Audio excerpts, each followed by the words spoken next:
Good morning, everyone. Thank you for joining us today for how to activate and enter a report in Ohio EPA's Electronic Discharge Monitoring Reporting System, or eDMR. My name is Amber Hicks, and I'm with the Office of Compliance Assistance and Pollution Prevention. We are a non-regulatory program within the Ohio EPA that provides free compliance and pollution prevention assistance. eDMR reporting is required if you have a permit with monitoring requirements, for example, a discharge permit or a storm water permit.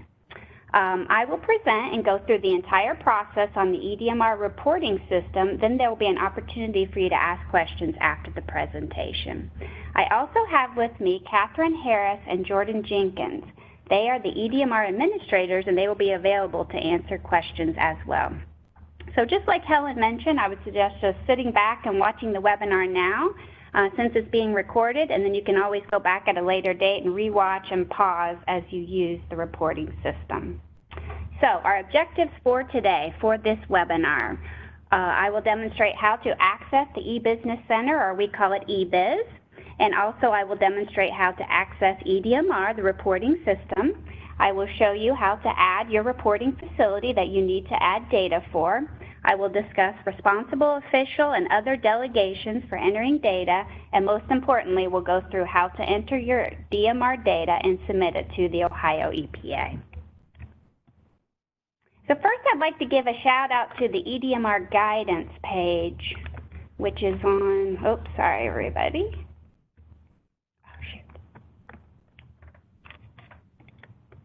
So first, I'd like to direct you to the eDMR guidance page, which is listed out on Ohio EPA's Division of Surface Water website. So there you can find all the guidance with step-by-step screenshots of activation of your account as well as entering data. There is a simple one-page fact sheet that describes eDMR on the website, and then I've also listed the link here on the presentation for you to read. So go to the website, read through the fact sheet. It's a simple one-page guide fact sheet, and it will direct you with everything that you need to know. First and foremost, the eDMR system is accessed through Ohio EPA's eBusiness Center, or like I said, we call it eBiz. This is Ohio EPA's secure portal for online business services and where you can sign up for an account. Through this portal, the regulated community and consultants can electronically complete and file reports, permit applications, and pay fees. This portal is used for all Ohio EPA program online services, not just eDMR. So you can go on here and you can apply for air permits, submit hazardous waste reports, and all that kind of stuff. All you need for the online portal is Internet Explorer and an internet connection. That's it. There's no software to download or app to install. For the purposes of this webinar, we're assuming you already have your eBusiness account, which includes a valid personal identification number, which is assigned only to you and is a verified legal e-signature for the portal. On our website, you can find information and fact sheets pertaining to obtaining an eBiz account and PIN, as well as a live support number Monday through Friday from 8 to 5 p.m.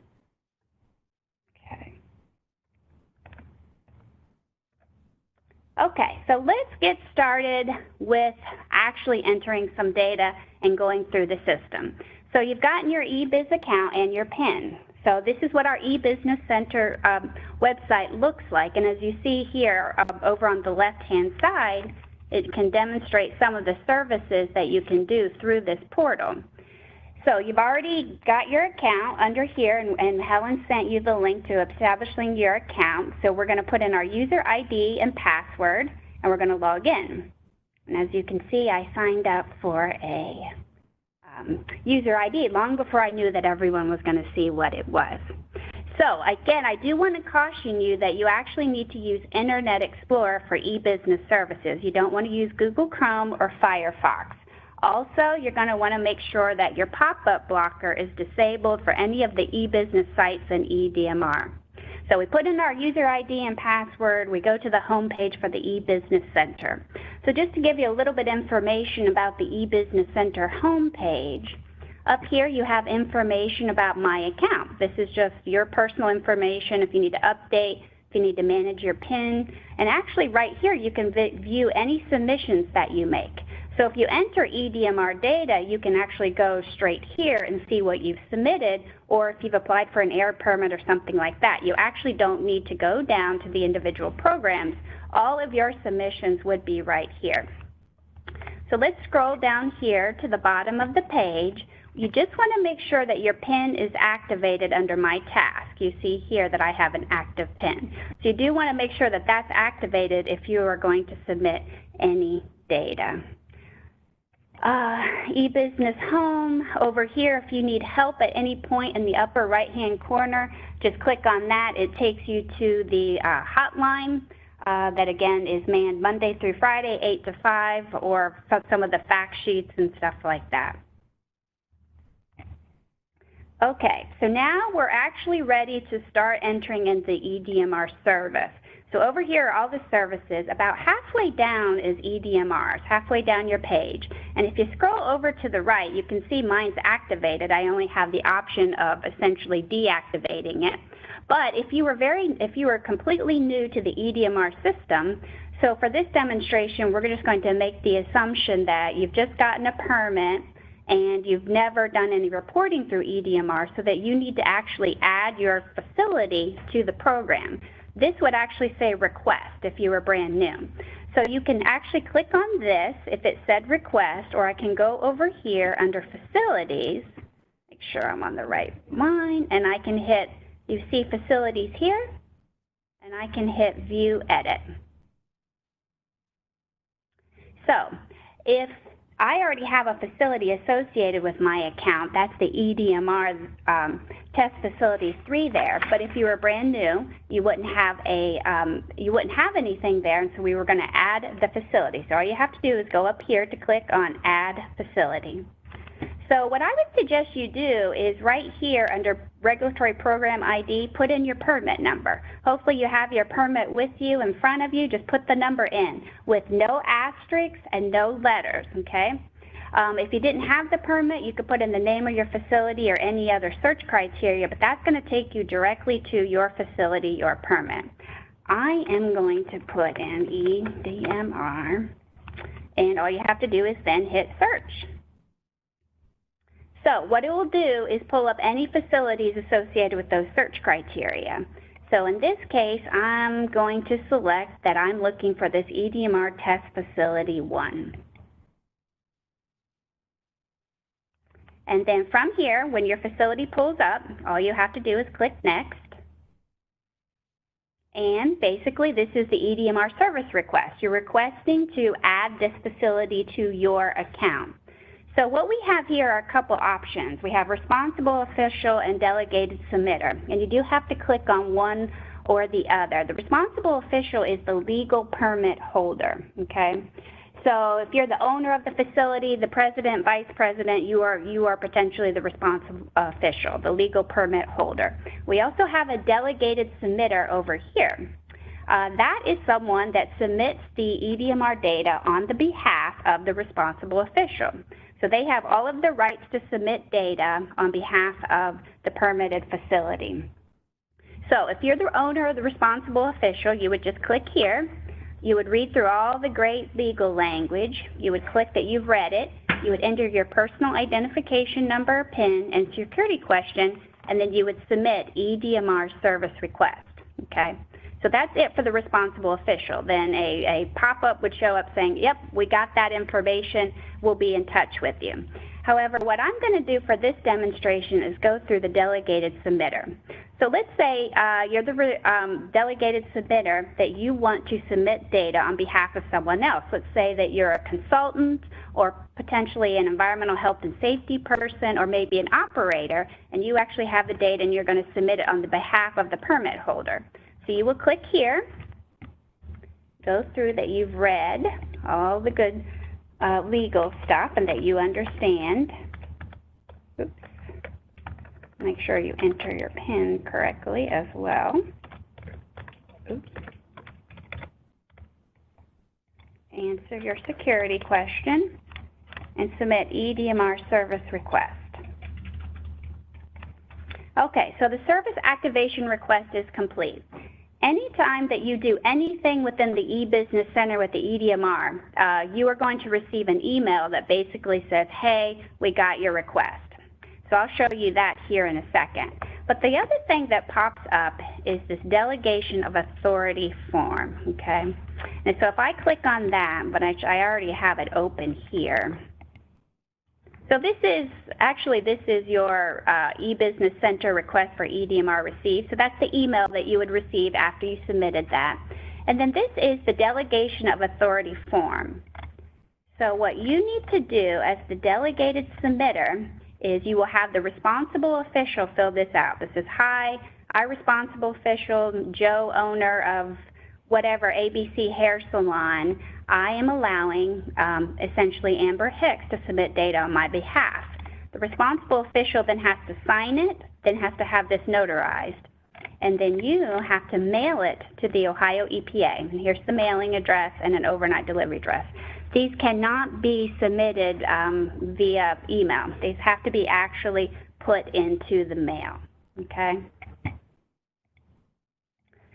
So, after you submit the service request, you print up the form, mail it to have it filled out by the responsible official, mail it to the Ohio EPA, and then that will be mailed to the eDMR administrator, and they will actually review that request.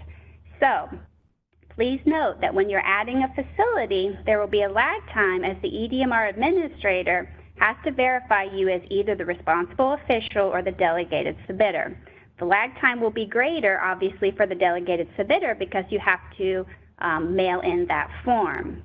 So you want to give yourself a few days, or more so, maybe even a week, especially if you're the delegated submitter, before any type of report is due to make sure you have all the appropriate authorizations. And this is also under the assumption that all the information you submitted to the administrator is correct. So allow yourself some buffer time before any type of compliance reports are due if this is the first time you've added your facility. Once the eDMR administrators receive your request, whether you are the responsible official or the delegated submitter, they do process those very quickly, sometimes within a day. But you're going to want to give yourself that buffer time to make sure that you don't miss any compliance. Also, keep in mind that you only have to do this once. Once you've added your facility, it's in your account unless you delete it. So after you add the facility, you'll just go in right to the eDMR reporting system and start reporting your data, which we'll do here in just a second. Once the eDMR administrator has approved your request, you'll receive another email that just basically says, eDMR service request approved and active, okay? So another side note, you can add and delete facilities. This is your account, so you can add and delete facilities pretty much at will. So if I go over here to this column under facilities, hit view edit where we added the other facility. So this is my request here is pending for facility number 1 that I just added. I already have facility 2. Let's say you're an EHS person or an operator and you leave a facility and you no longer need that to be associated with your account. All you have to do is come over here and delete this from your account. And then if you start working for a different company, you would just come up here and add facility here. So you can have multiple facilities and many facilities on your account, and you can delete them and add them at will. Second note is, let's say that you want to delegate someone to add or to be a delegated submitter or to basically prepare the report for you. So if you keep going over here, just past facilities, we have delegations, view edit, and I'm going to click on that. And this tells me, so this test facility 3 down here, this is the one that I'm going to be using throughout the demonstration, but these are all the people that have some kind of delegated authority to basically work on or operate within this facility. So there are 3 options. You have the responsible official, which is the legal permit holder, the delegated submitter, which we talked about, and there's a third option called a preparer. And you see here, this Don is a preparer. So basically, the preparer can just add data. They cannot submit it. So if you have a facility and you want to delegate someone as either the delegated submitter or to prepare some data for you, all you have to do is go here and click Add User. I'm going to add account. And if you have their user ID, that would be ideal, but you can search any criteria. I'm going to add Catherine and hit search. And do I just hit next? Pardon? Oh, did I put? So, and maybe you'll, technical difficulties here. Make sure you have the correct user ID. There we go. So we have two people here. I'm looking for Catherine.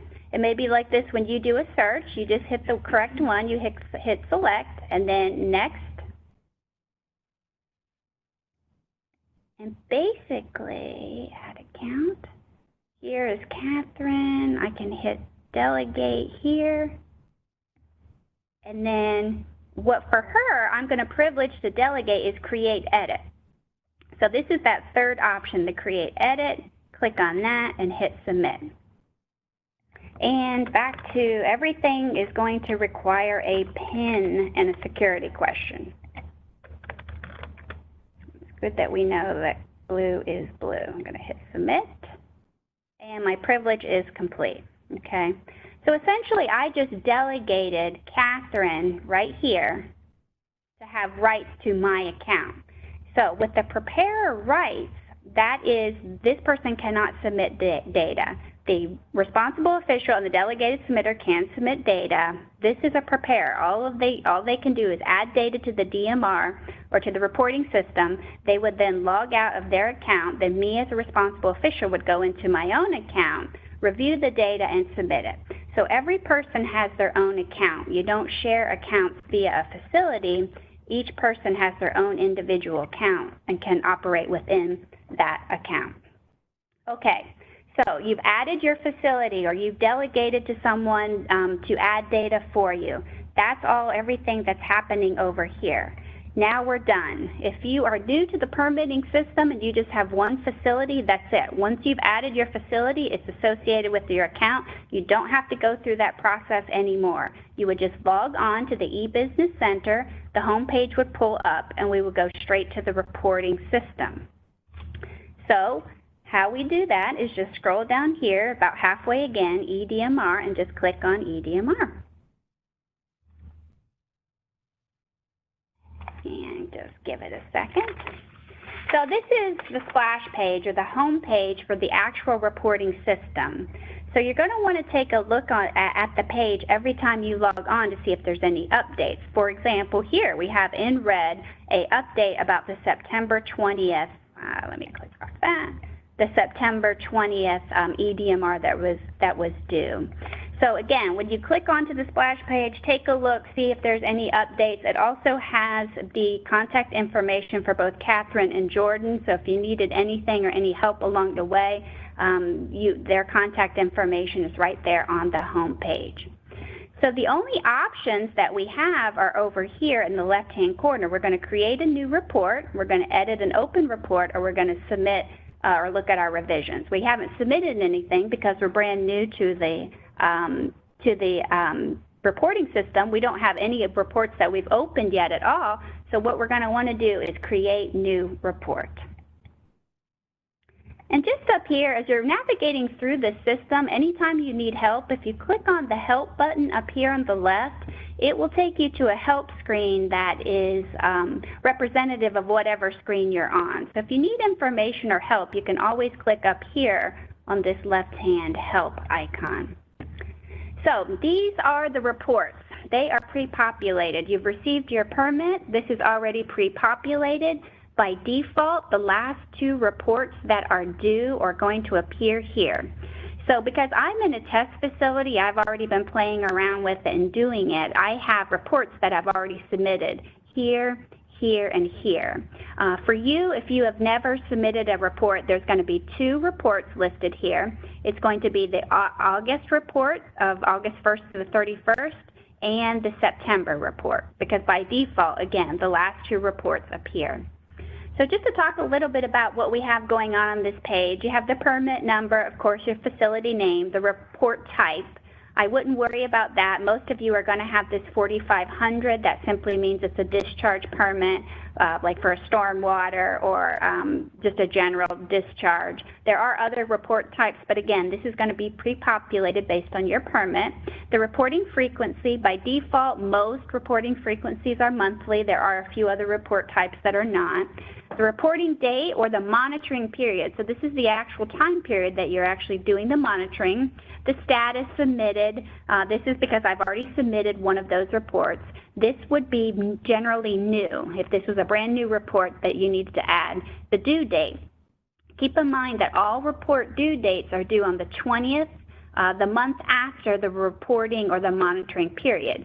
So for September 1st through the 30th, the due date is October 20th. So for August to August 31st, from the 1st to the 31st, that report was due on the 20th. They're always due on the 20th. Over here, online entry, this little like notepad with a pencil, that's where we're going to click on and we're going to actually add data. That's how you physically add data. XML, I'm going to talk about here in just a second. We have Excel here. And as you see, as I hover over things, it tells you kind of what's going on with the little button. What this means is download Excel, and we're going to show that here in just a second. Basically, it's a tool. I can download an Excel spreadsheet, which essentially is my entire eDMR report, and I can add information offline. So I'm going to demonstrate that here in just a second. And then view form. What view form is, if I click on that, it pulls up another reason you want to make sure you have your pop-up blocker off is it pulls up a blank copy of the DMR report. So if you needed a blank copy for some reason, that is right there in view form. I'm going to get out of that. It obviously doesn't have any data because we haven't added any data yet. So the only other option on this page is the search panel. And if I click here, it pulls up search criteria. This would be if you need to search for any past reports.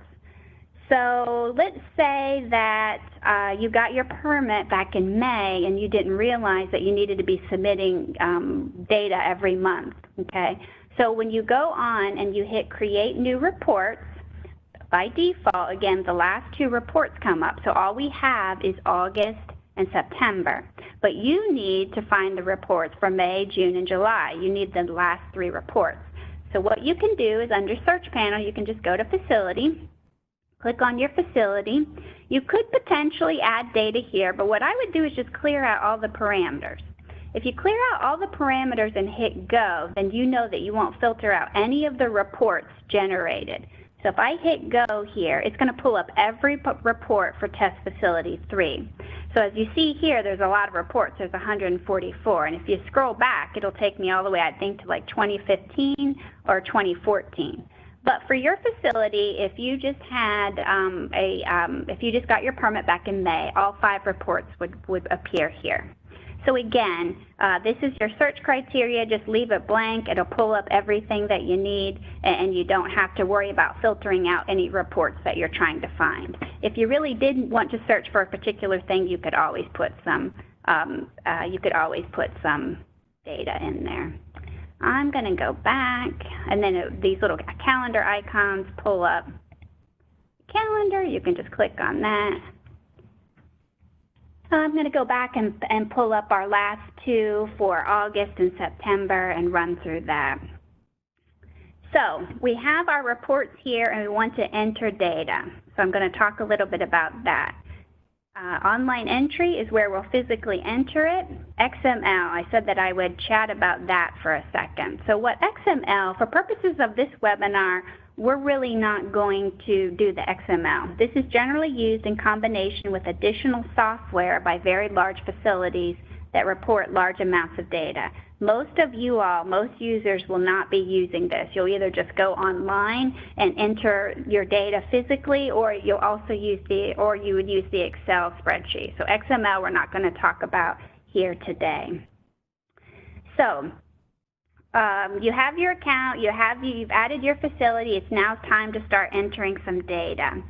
So what I'm going to do is make the assumption, let's say that today is August 31st, or let me see, where's my new one?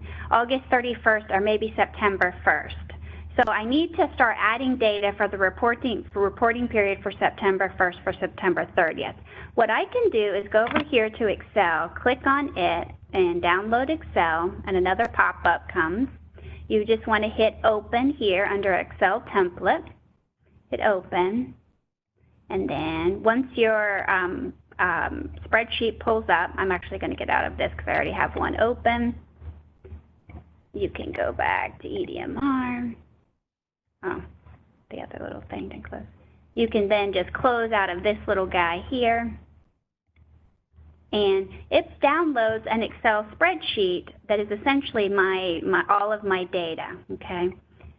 So Excel essentially allows you to save an Excel spreadsheet on your desktop and enter your data offline until you're ready to submit the information. It makes it easy for you to record your data as you gather it. So you would just go up here, hit File, Save As, and then save it right on to your computer or your desktop. So if you have a lot of data, this is an option that you might want to use as a tool. As you see, I have the entire month, and for example, I need to take this measurement once a day. So if this was saved on my desktop, I could be entering this online, as I enter the data. There is a space for the actual measurement, like so for this example, this is, I think, water temperature. Water temperature. So for this example, it's 18 degrees Celsius. I could then put in a comment. So like I put in 14 is the actual measurement right on the Excel spreadsheet. I can add a comment here. Number doesn't seem accurate, whatever my comment is. So all of the information is right here, and then you can work online. So we will say that let's pretend that today is October 2nd, and we've been adding that data offline throughout the entire month of September, and we want to hop back on to eBusiness so we can enter our data so that we don't miss our due date of October 20th. So since this is a new report, it will say new. Let me find my new one. And how we're going to enter data is right here on this online entry. This is how you physically actually enter all of the data. I'm just going to click on that. Online entry form. I'm just going to click on continue. And it pulls up the actual report. So just a little bit of general information about what we're looking at. This is your monitoring point, or some of you may call it your outfall. This is where you're actually collecting the data, the sampling point, monitoring point, outfall. Then just information about your permit, your facility name, all of that good stuff. You do have to fill in the reporting lab, so you're going to want to look on your analytical data and do that. And then you have to put in an analysis, or an analyst. And this guy loves his job, okay? And then this is the actual report, the data. So this is, again, pre-populated from your permit. You don't need to add anything. This is already in the system. If you take a look here, we have water temperature all the way to nitrogen.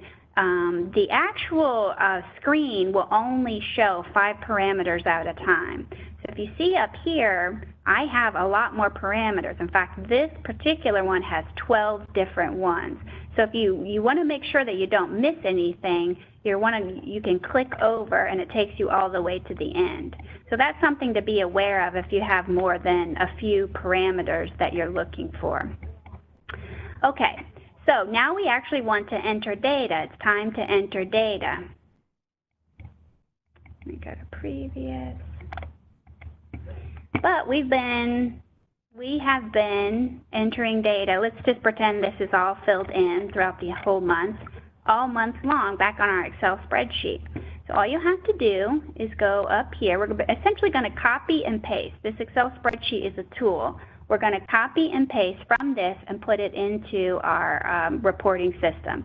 So if I left click over here where the data actually starts, I don't want to click up here in the column. I don't want to click here in the row. I want to click here where the data starts and highlight it. Let me make sure I got in there. And highlight it all the way over, making sure that I get all of my data all of the way over. It's kind of hard to do on this screen. Okay, so I clicked on that. I'm going to hit copy. Go back to our reporting page. And if you look up here, we have a copy and paste. Click on that. Left click in the box, hit paste. Do not manipulate the table. Just hit update table, and voila, like magic, all of that appears right here. So if you see here, I have an 18 under water temperature on September 1st. Scroll down. Let's see, let's go to the very end just to show you that it all magically appeared. We have phosphorus, which is our 12th parameter, and we had data at the very end here on 9/30. If I go back to my spreadsheet, hit escape, we have 18. Scroll down. Can't see, it goes off the screen, but this is the phosphorus, the 0.8 and the 0.2 under 9/30 there. So it copied all of the data. So that makes it really easy for you to input data right into the database. So if this was the only outfall that you had, you would be done. Essentially, we would go down here, we could potentially hit continue, and that would be it. You've entered all of the data. You've been entering it offline in your Excel spreadsheet. You cut and paste, you copied and paste right into here, and it's all there. In this case, we're not going to do that because obviously I have a lot more to show you all, but I do want to go through a few things. One being, for this facility, it's a test facility, but we actually have 5 monitoring points. For most of you, you're just going to have one. You have one outfall, maybe one discharge point if you have a stormwater permit, but potentially you could have more than one outfall, like in this case, or if you have a very large piece of property with lots of different things going on in terms of stormwater, you could potentially have more than 1 or 2 monitoring points. So this will then bump us to the next one. I do want to show you here, if you notice here, this is in green. So if I hover over anything, any one of the cells, it basically tells me what's going on there. So as you see, it says value is outside normal range. So the database already knows that pH should be 0 to 14. So because I've entered something that's outside of that range, it's essentially giving me a warning. So if I change that, let's say, to 8, which is within the normal pH range, and let me scroll down here and hit Save Result. Voila, that disappears. So that leads me to my next point.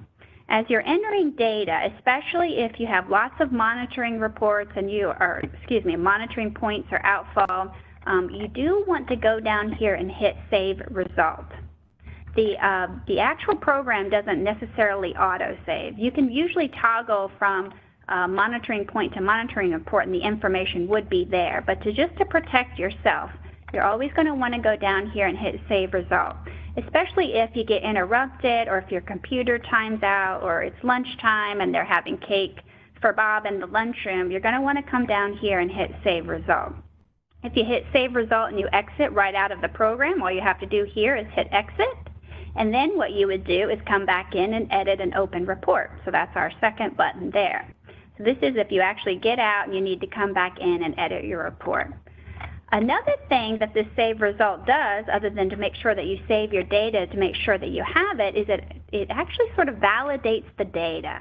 So as you saw there, when I had something that it didn't like, it actually, when I hit Save Result, it updated it.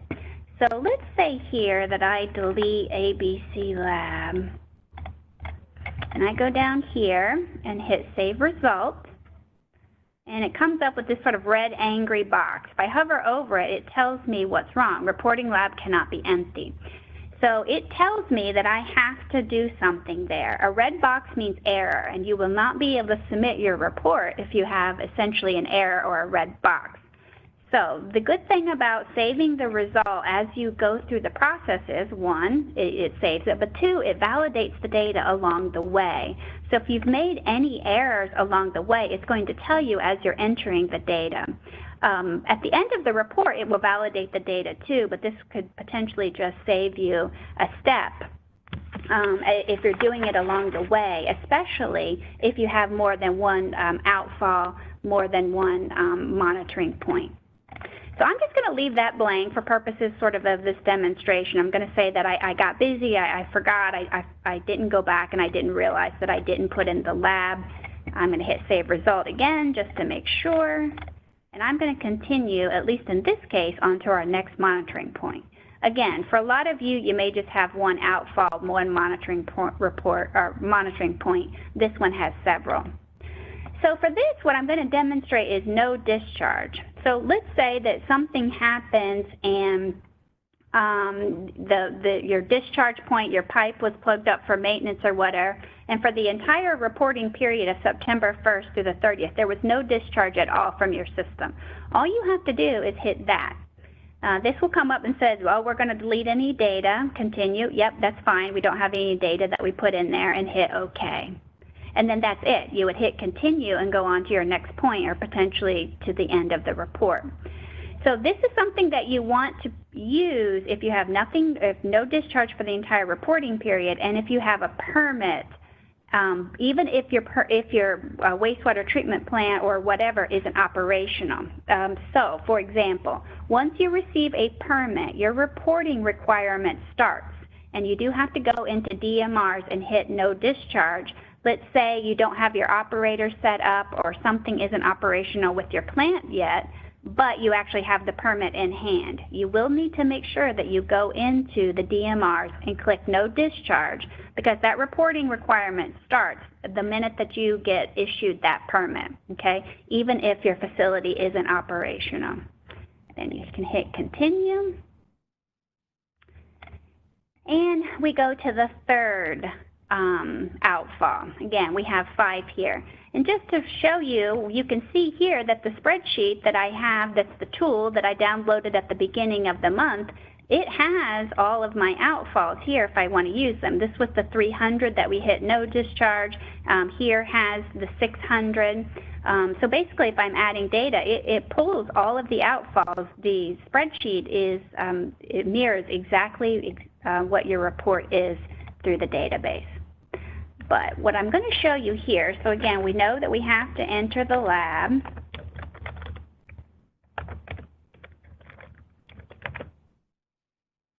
You can manually enter data. You don't have to use the Excel spreadsheet if you don't want to. It's a great tool. I would recommend it, especially if you have a lot of data. But if you only have a few parameters or you sample really infrequently, let's say you only have a few stormwater samples, you can just manually enter data, and that's all you do. Click in there and just start entering it. You can do that in conjunction with the Excel spreadsheet. Say that we went over to our Excel spreadsheet, I copied it, I hit copy and paste, I pasted it in there, but then I realized that I missed something. I just put it in. So that's it. You can manually enter data if you'd like.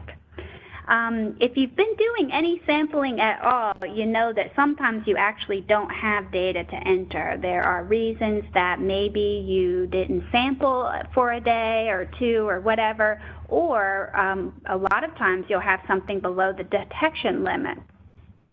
So when you see data below the detection limit on your analytical, it usually looks something like this, okay, less than 1. So I'm going to go down here because I'm going to be safe, and I'm going to hit Save Result, but I also want to validate my data. And it came up with one of those red error boxes. So I'm going to hover over it, and pulling up. So there. So all of basically what that says is it doesn't like how I've entered it. So if I go up here to View A Codes, I'm going to click on that. A codes are things that you put into the database when you're entering a method detection limit, or for some reason you haven't collected a sample. You're going to want to become familiar with your A codes.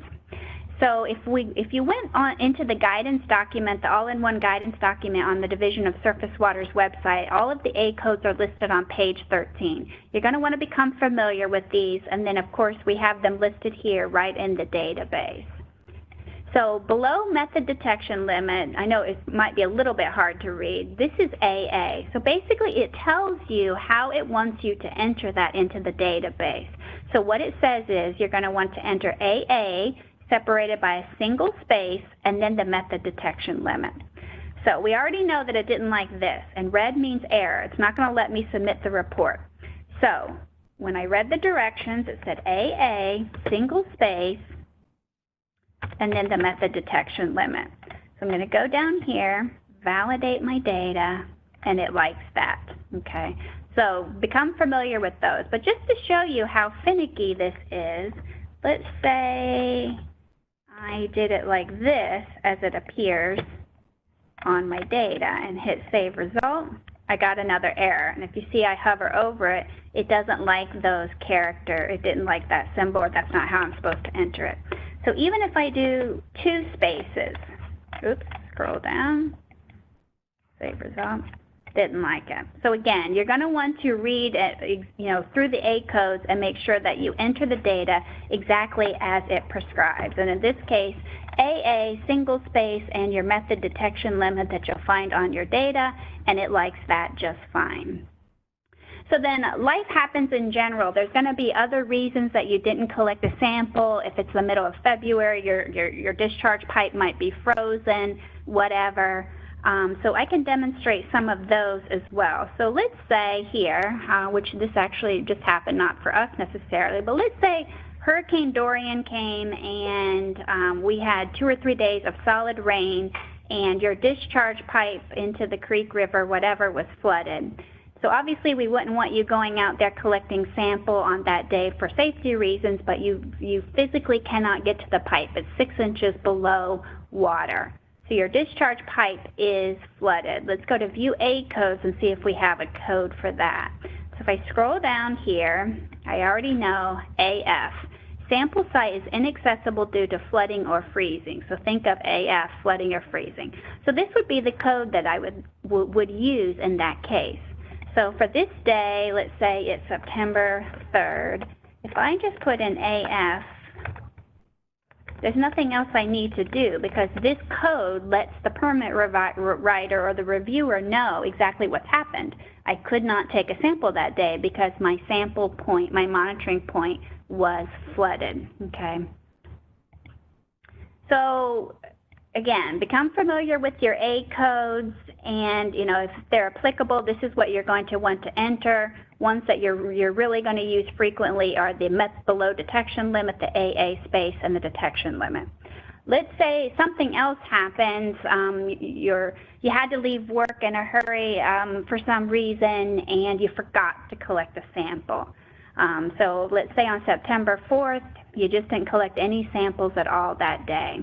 So I already know there isn't an A code for forgot to collect a sample, but I'm going to look through the A codes and see if there's anything going on here that says that.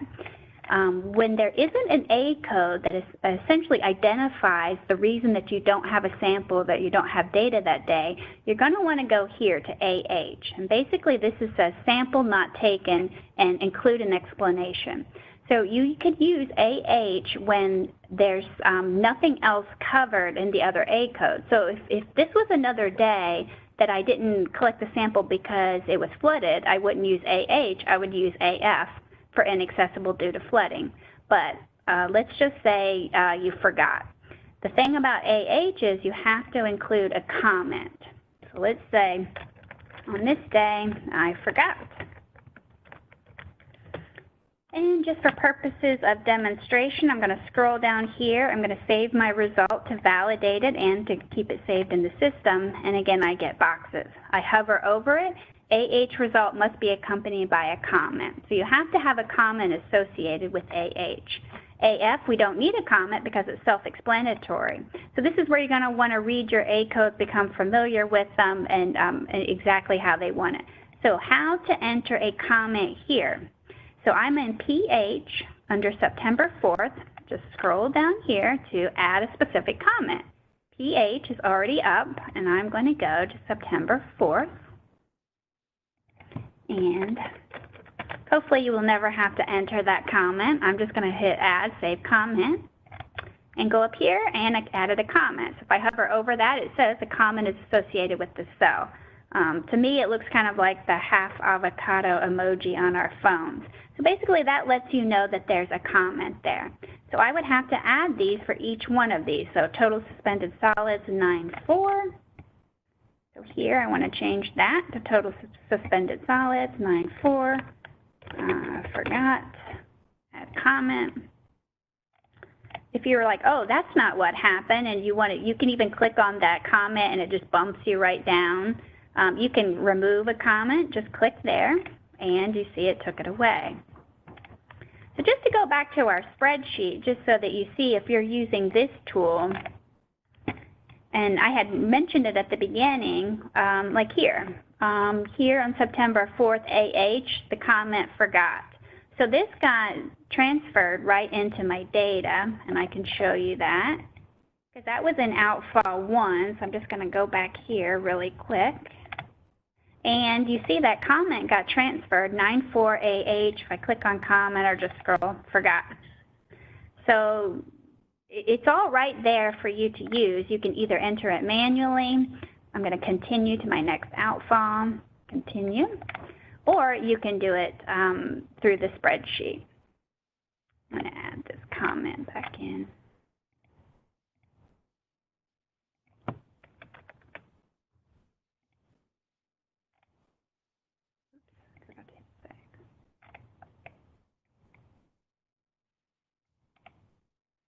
Oh, I'm in the wrong date.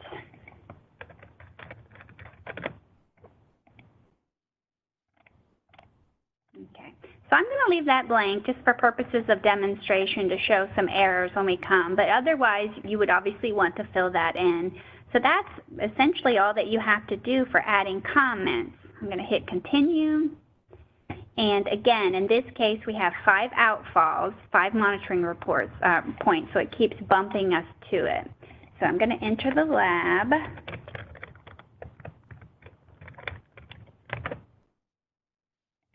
And we pretty much will talk about everything on the reporting page except for one thing. This is the general information. If you have no discharge for the entire reporting period, you hit that. You're always going to have to put in the reporting lab. You're always going to have to put in the analyst. This is where you manually enter your reporting data. You can either just enter it that way, or you can go to your Excel spreadsheet, copy it, hit copy and paste it in that way. If you have something below detection limit, you can hit the A codes, read over those. Add that here, AA. I don't know what the detection limit for dissolved oxygen is, but I'm going to say 2, single space 2. The only other thing that we haven't talked about is add parameter, okay? So if there's something that you need to add for this reporting period only, you can add it to, I'm going to put in flooding here. You can add it to your report for that month. So let's say, because Dorian was hovering over and there were quite a few days here that you said AF, flooded, I couldn't get to the pipe. So you couldn't get to the discharge point. So you talked to your inspector about it and they said, hey, why don't we just record for this month only total precipitation. So I'm going to go over here to add parameter. And I'm just going to pick total precipitation. Frequency, let's just say we did it once, and just for ease, we took a grab sample and add. So it added it over here. But if I was to see, I discovered this as I was playing with it, it deleted the other data. So whenever you're adding a parameter, I just want to sort of caution you that make sure that you've saved any other results that you already had inputted into your report. So that would be another great reason to go down here after you've entered data to save result before you actually add the parameter, because it must sort of like reset when you add a parameter and then that data disappears. So that's how you add a parameter. Again, this is only for this month. This is pre-populated based on your permit, and total precipitation isn't in your permit. If there is some kind of parameter that you need added to your report, obviously you're going to need to talk with your permit writer or inspector. This will not appear on the October report or any of the other reports that come up next. This is a one-time thing for whatever reason if you need to add a parameter to your DMRs for that month. I'm going to fill this in just so we don't get error.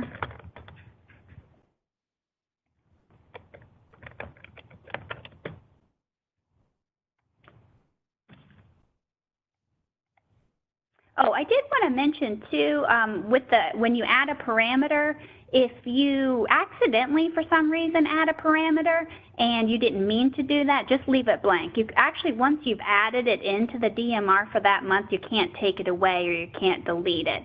So just make sure that just as a side note with the parameters, when you add the parameter, make sure that your data is saved because it will erase anything that you've already inputted. And then if you accidentally do add it, just leave it blank and then just move on because you can't delete or you can't, I'm going to add a comment here because you can't get rid of it. Let's say we had 3 inches of rain. 9.1 total precipitation. So you'll see here that it appears here because we added it. And I'm going to say inspector asked to include. Also with the comments that you add to the cells, you don't want to use any special characters. I just did that. So just type the normal, but don't use any special characters. It tends to mess up. So I'm going to hit add save. And then I have that comment. So that maybe, you know, if you had to review why did I add that, then you would know and it would be recorded in the DMR as to why that was saved. So I'm going to hit save result to make sure that we have that. Validate it, nothing appears red, and I'm going to hit continue. And this is our last monitoring point for this report, and just to save time, I'm going to hit no discharge. Hit OK, takes all of that away. Hit continue. So essentially, we've come to the end of the report. If you only had one outfall, you would have entered that 001, you would have entered that data, and it would have bumped you right here to that. But again, in this test facility, we had several outfalls that we went through and I demonstrated with. So if you had any comment at all that you wanted to put here, this is where you would do it. Anything that you just needed to report or record, you can put it here. Let's say lab stated they had calibration. Help if I could spell. Issues from 9.3 to 9.6. So again, any information that you want here, I think this allows up to about 150 characters, but it's something that you want to include. If you have operator name, number, and phone number, you can add that here. I don't know if that's required, but obviously you can add it onto your permit, and then we can hit continue. You can hit save as well if you'd like, and it will bump us to the end of the report. So this is the report summary. We've already entered all of the data, and this just gives us a general information. But here's the data validation summary. So like I said, as you're entering data, when we come to the end of the report, it's going to validate the data for you, but it's something that you can do along the way if you're hitting the save result to save time. And I do want to stress too that it's validating the data for data entry. It's not validating for compliance. So if you know for a fact that you have a compliance issue, let's say that when you were entering in your data, you know that you exceeded a permit limit, you can put beside that measurement in the comment, you could put exceed permit limit. If it's a daily limit that you've exceeded, you do want to notify your inspector within 24 hours, either by email or phone. Potentially, email is advised. If it's a weekly, monthly, or quarterly limit that you've exceeded, you might just want to add it to the comment. With the daily, there's also a non-compliance notification form. All of that is on Division of Surface Water's website. So again, if you've exceeded a permit limit, you can add whatever into the comments, but you're going to want to make sure to let your inspector know. And if you have any questions at all about the data that you're entering in terms of whether it's in compliance and whether you need to add a comment to the DMR, you're going to want to talk to your permit writer, and you're going to want to read through your permit very well and know your permit to make sure that you're putting in the correct information when you report. Okay, so this is just data validation in terms of data entry. So for our data validation summary, I see here there was an error was found, please click here. So if there is an error, if there's anything in red, we will not be able to submit this. We have to correct it. So when I click here, it's going to take me to the first point where there was an error. So it will take me to the first point, and then I want to scroll through to make sure that there aren't any other errors. So here, and again, when I hover over it, it will tell me what's wrong. Hopefully, there we go. And I need to enter my lab. I can hit the save result, make sure that that was it. And again, you're going to want to scroll down, see if there's anything else. You want to go through each one of these to see if there's any errors. Oh, so like here was an error. There somehow something got transcribed. I'm going to take that out, hit save result.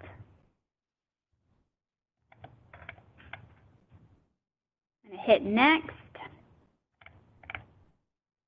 See, no red. We look good on this one. Going to hit continue. This one, nothing, no red. Continue. Oh, here's a red because we forgot to accompany, we forgot that their comment needed to be associated with it. So CBOD on September 4th. Going to go down here to CBOD. Remember, oh, wrong one. Remember, an AH requires a comment. September 4th. This was the day we had to rush home, and we forgot. I'm going to add the comment. And there. Yeah, this adds the comment, but it took away the red cell. See if there's anything else. Nope. I'm just going to hit save result just to make sure. And hit continue.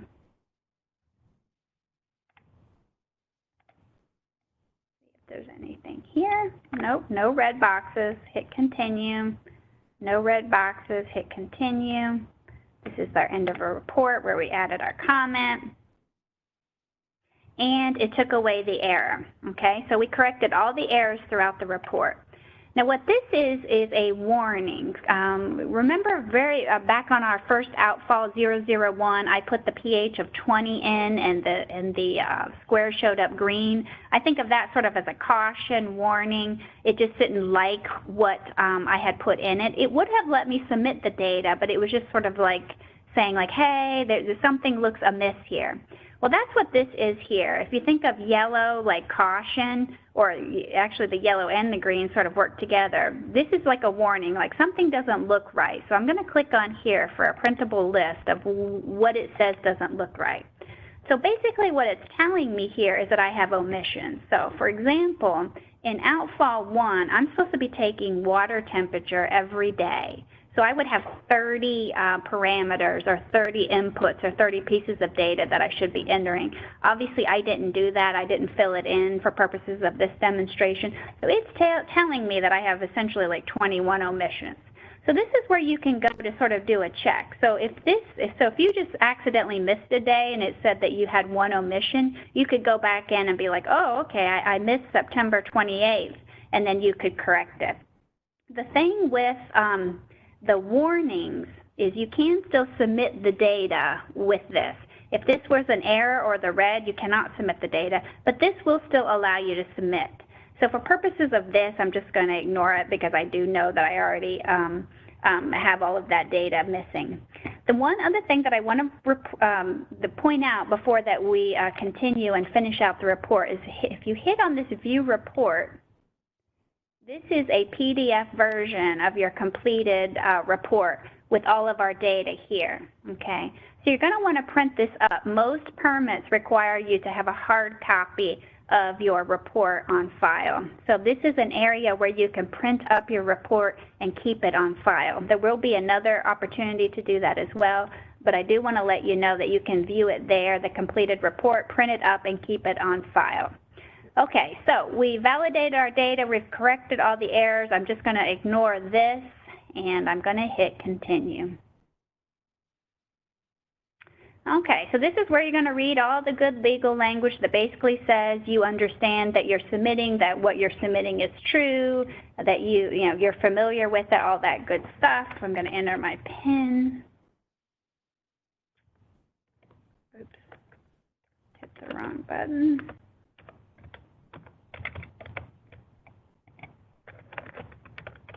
answer your security question, and hit submit.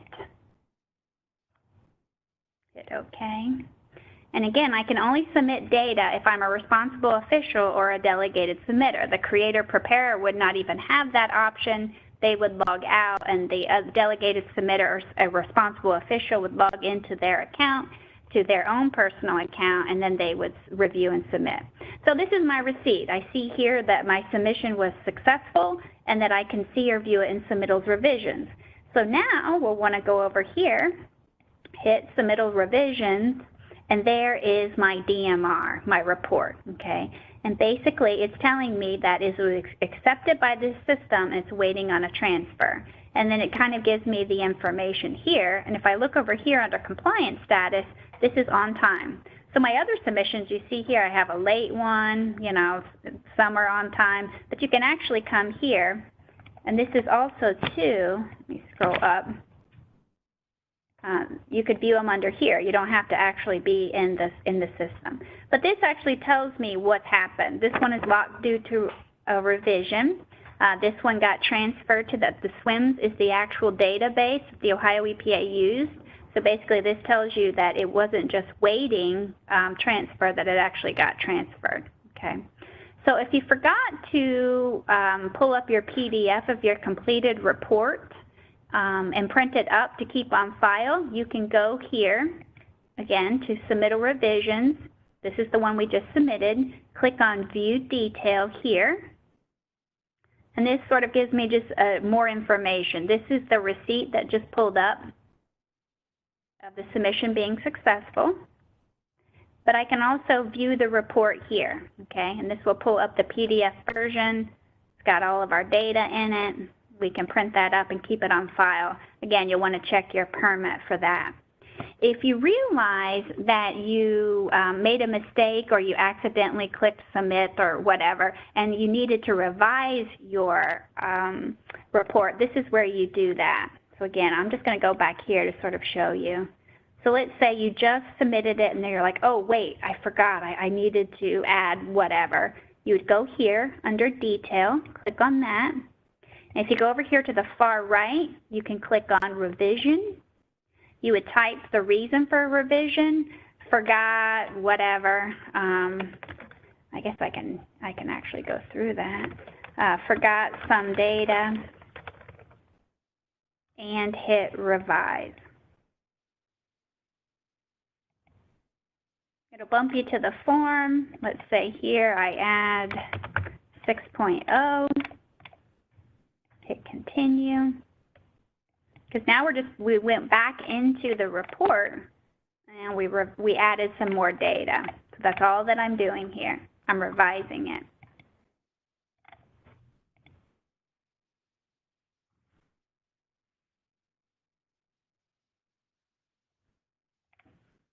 And in this case, since we revised it, we have to resubmit the report. So basically we have to go through this again.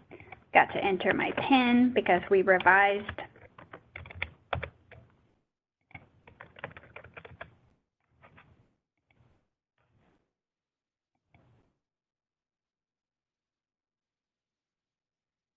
And submission is successful. So if we go here to that former report that I just sent just moments ago was locked due to revision. So this is essentially just kept for reporting purposes. So I resubmitted just a second ago the entire report, okay? So if you have any of that, that's just nothing there but sort of a reporting thing. Your new report has been submitted here, okay?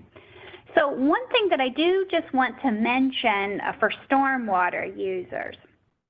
So if I go here to create new reports, these are my reports for the month. Stormwater you stormwater users out there, you could potentially only have data for that you have to enter 4 times. Let's say you just have one outfall and you have to submit data quarterly. You're going to have the January 1st through the March 30th, the April 1st through the June 30th. So you could just have 4 data points in a quarter. By default, the DMR system kind of puts up a reporting frequency of monthly, and then as we know, it only puts the last 2 months. So let's say that you collected a sample back in February. What you're going to, let's say you collected it on Valentine's Day, February 15th.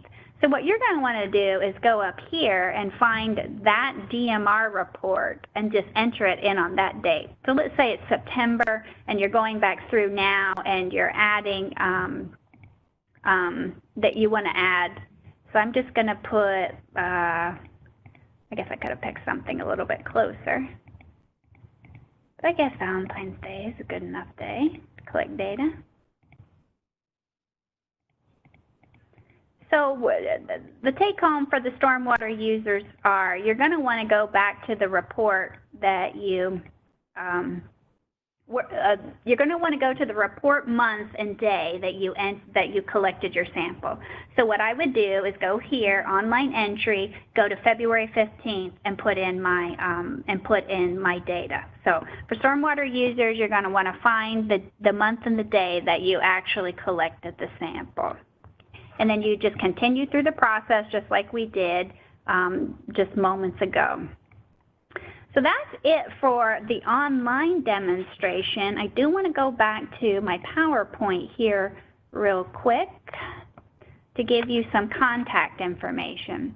So if you need any help at all as you're navigating the system, we have a full staff of eDMR administrators, Catherine, Jordan, and Cole. You can contact them at any time, Monday through Friday, and they would be able to assist you. We also have the Office of Compliance Assistance and Pollution Prevention staff, okay? So OCAPP, they are in all 5 district offices scattered throughout the state. So essentially you would just find your county and look up your OCAPP staff member associated with that. Or you can just call here the Compliance Assistance Hotline. We have a free and confidential hotline. If you're not sure who your OCAPP person is, then you can just give them a call and they could assist you as well. Here are the actual names for each one of the OCAPPs. So if you're up in Cleveland, you can contact Tamara or Miranda. They're in the Northeast District Office. If you're in Columbus, you can contact Jessica in the Central District Office. If you're in Cincinnati, Dayton, Southwest Ohio, you can contact myself, Amber, or Maddie. Another service that OCAPP can provide, other than just assisting you with the process and walking you through the database, is if you are a small business, we can actually have preparer rights. So if you wanted to delegate us rights to prepare your DMR for you, we could do that as well. Again, that's a service that we offer for small businesses. So with that, I don't have anything else. I think we will take time for questions. So if you want to chat those in, make sure to do that, and we will answer your questions. Okay, we're going to take a break here, look at the questions, and we will be right back within a couple minutes. I also wanted to let you know when I send out that email with the link to the recording, we'll also include a link to the PowerPoint presentation as well. So you'll have all that contact information, and I will also send that again in the email, the contact information. So we'll break and we'll be right back.